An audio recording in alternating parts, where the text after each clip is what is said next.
এই যে সকাল সকাল চলে আসলাম ছোট্ট একটা ভিডিও নিয়ে। এই দেখো বন্ধুরা, এইভাবে হাতে মাখিয়ে ডাল খেতে না খুব ভালো লাগে। তো এই যে হাতে মাখিয়ে ডাল রান্না করে নেব। একদম অল্প একটু ডাল বসিয়ে দেব আজকে। আর এই যে কলে জলটা দিয়ে দিলাম। এই যে অনেকটা পানি বেশি হয়ে গেল, জলটা বেশি হয়ে গেল মানে। তো এই যে সাদা রুটি বানিয়ে রেখেছি, আর এখানে 3-4টা কাঁচামরিচ অল্প অল্প চিড়ে দিয়ে দিয়েছি। আর এখানে আলুটাও কেটে দেব।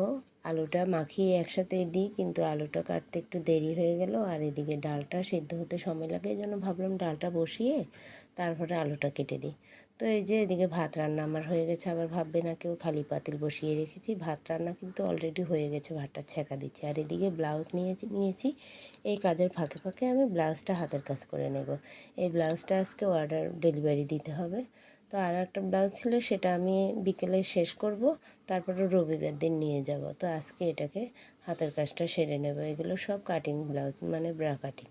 তো এই যে দেখতে পাচ্ছ হাতের কাজ নিয়ে বসে পড়েছি। আর কি বলবো, ছোট ছেলেটার মুখে যেন কি হয়েছে, একটু ঠান্ডার থেকে টনসিল বেড়ে গেছে, আর সে এখন কিছুই খেতে পাচ্ছে না। তো তার জন্য একটু একটু মরিচ ছাড়া ডাল রান্না করি।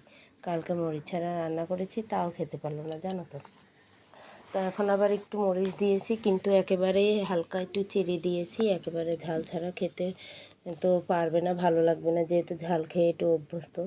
তো মোটামুটি ঝালটা ভালোই খায়, আমরাও ঝাল খাই।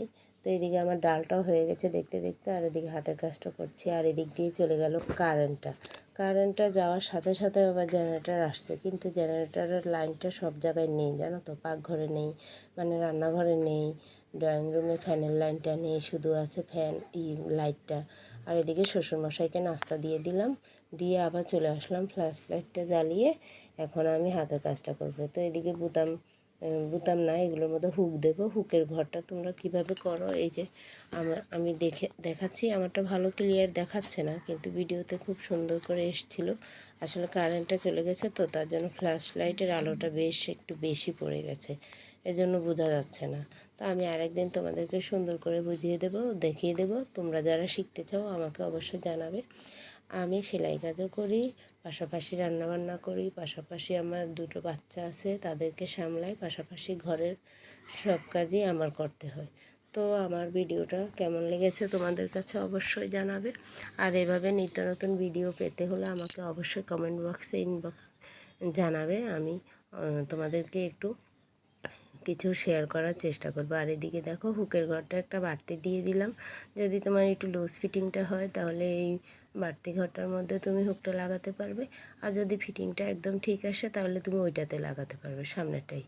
তো এই যে এভাবে বোতাম ঘরটা, মানে হুকের ঘরটা, বারে বারে বোতাম ঘর বলে ফেলি, হুকের ঘরটা আমি করে নিলাম। আর এখন আমি এই হুক লাগানোটা তোমাদেরকে দেখাচ্ছি। দেখো, হুক ওইভাবে লাগিয়ে নেবে।